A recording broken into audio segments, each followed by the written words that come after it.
ये त्वक्षरमनिर्देश्यम्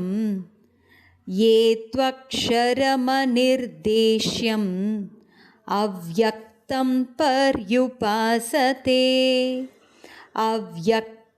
पर्युपासते सर्वत्र गमचिन्त्यं च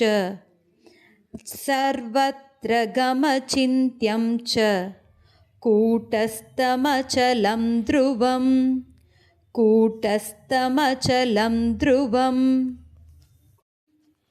ये त्वक्षरमनिर्देश्यम्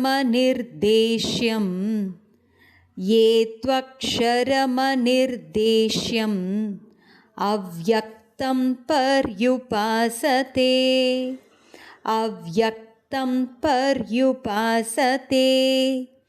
सर्वत्र गमचिन्त्यं च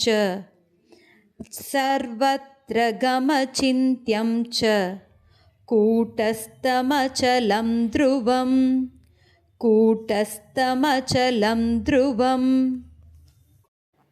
இப்போ 12வது அத்தியாயத்தில் 3வது ஸ்லோகத்தை பார்த்தோங்க.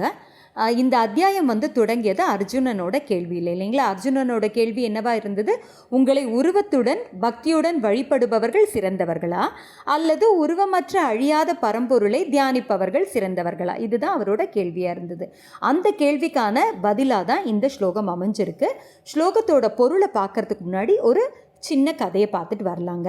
ஒரு நாள் ஒரு சிறுமி தனது தாத்தாவுடன் உட்காந்து விளையாண்டுட்டுருக்கா. விளையாண்டு முடிச்சுட்டு தாத்தாவும் பேத்தியும் என்ன பண்ணுறாங்க, வெளியில் உட்காந்து பேசிக்கிட்டு இருக்காங்க.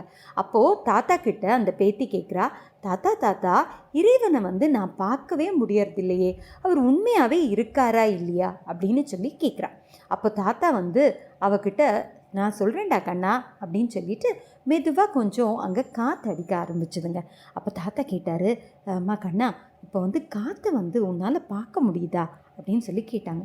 அப்போ அந்த குழந்தை என்ன சொன்னா, இல்லையே தாத்தா, என்னால் பார்க்க முடியலையே அப்படின்னு சொல்லி சொன்னான்.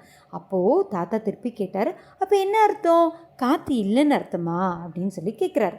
அதுக்கு அந்த பேத்தி சொல்கிறா சிரிச்சிட்டே, இல்லை தாத்தா, மரத்தோட இலைகள் அசைகிறதுல, அப்புறம் என்னோடய முகத்தில் அப்படியே சில்லுன்னு அந்த காற்று வருதுல்ல, அதில் எனக்கு தெரியுது இங்கே காற்றை வீசுது அப்படின்றது என்னால் உணர முடியுது அப்படின்னு சொல்கிறா.